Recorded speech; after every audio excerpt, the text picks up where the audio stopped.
Oke, baik. Dari video sebelumnya saya sudah menjelaskan bahwa di sini saya akan menjelaskan mengenai ke-11 alat mikrobiologi. Di sini saya cantumkan yang pertama ada kaca objek dan kaca preparat.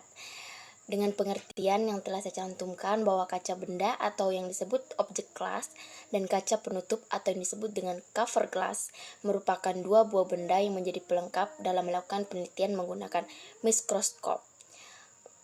Fungsi dari kedua benda ini gunanya untuk menjadi tempat objek atau preparat yang akan diamati sehingga objek akan lebih jelas ketika diamati.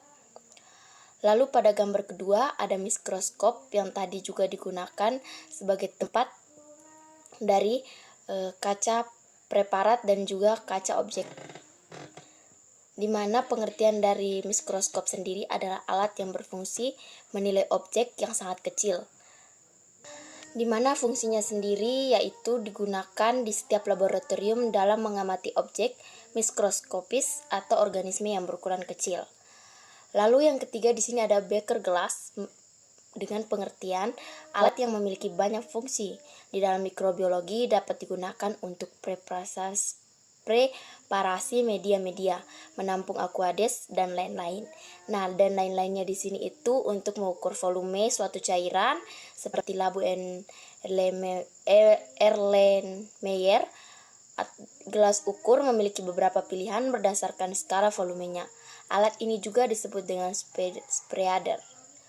Yang berikut ada gelas ukur. Nah, di mana fungsinya gelas ukur dipakai untuk menukar air, suling, dan bahan kimia yang akan digunakan. Ukuran dari gelas ini juga bermacam-macam, mulai dari volume 25 mili sampai dengan volume 2,50 mili. Kemudian ada labu Erlenmeyer yang tadi saya sebutkan pada fungsi untuk gelas ukur, di mana merupakan salah satu alat gelas laboratorium. Salah satu fungsinya sebagai wadah bahan kimia. Labu Erlenmeyer juga sering digunakan dalam proses titrasi untuk menampung larutan yang akan ditritasikan. Untuk di bidang mikrobiologi sendiri, Erlenmeyer digunakan untuk tempat pengembiakan mikroba. Kemudian ada pipet, atau sebuah pipet kecil yang disebut dengan pasteur. Ini digunakan untuk mengambil sampel cairan dalam skala tetesan kecil. Yang berikut ada cawan Petri. Sebagai tempat perkembiakan mikroba, kemudian tempat menimbang bahan atau sampel. Juga cawan Petri digunakan untuk membiakkan sel dengan menyediakan ruang penyimpanan dan mencegah terkontaminasi.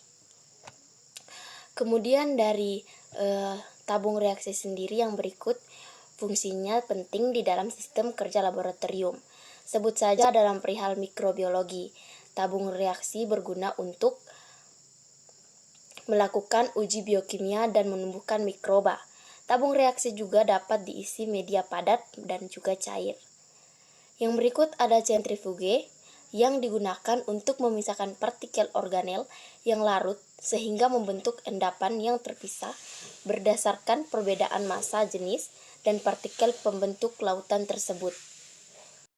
Beberapa jenis sentrifuge juga ada yang dilengkapi dengan pengatur suhu untuk mencegah kerusakan sampel biologi yang akan diproses. Kemudian ada pembakar busen, di mana salah satu yang berfungsi untuk menciptakan kondisi yang steril adalah disebut juga pembakar busen.